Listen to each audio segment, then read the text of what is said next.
If you go back around 100 years in time, you'll find that speculation about extraterrestrial life was rampant, much like today.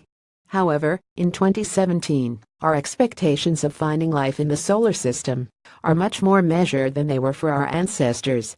No more theories of lakes on Mars dug by the Martian race or dinosaurs walking on a balmy Venus. Seth Shostak, a senior astronomer at the Seti Institute, which is currently on the lookout for alien signals coming from the depths of space, has run through the most likely places we will find simple microbial life in our solar system. The list includes places we're already exploring, but also other places we've only taken photos of on flyby missions. First on the list is Mars.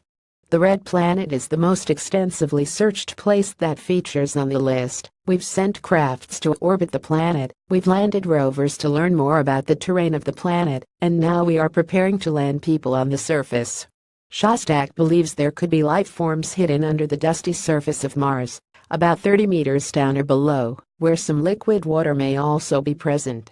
Next up, we have 3 of the 4 Galilean moons that orbit around Jupiter, the largest planet in the solar system.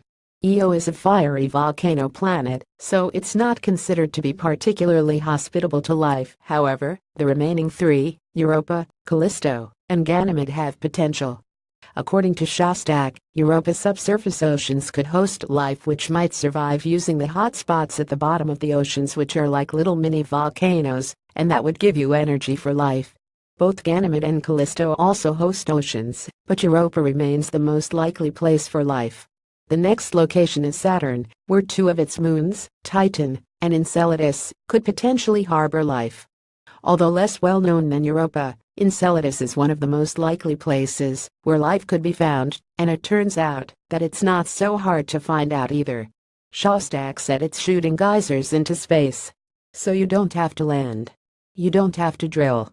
You just go grab some of that geyser gunk and bring it back to Earth, and maybe you'll find aliens. Titan, on the other hand, has liquid lakes of natural gas, so it could also sustain life. The final candidate that Shostak put forward was Pluto. We've only just got decent pictures of the dwarf planet thanks to a flyby. Shostak hypothesizes that there are pockets of liquid water underneath the surface of Pluto, which means it could also host microbial life. When asked whether we'll find extraterrestrial intelligent life, Shostak replied that it might be found in the next 2 decades. There's a lot of real estate out there, right? There are 1 trillion planets in the Milky Way. We can see 1 trillion other galaxies, each with 1 trillion planets. If they're not out there, then all these people behind us are really special.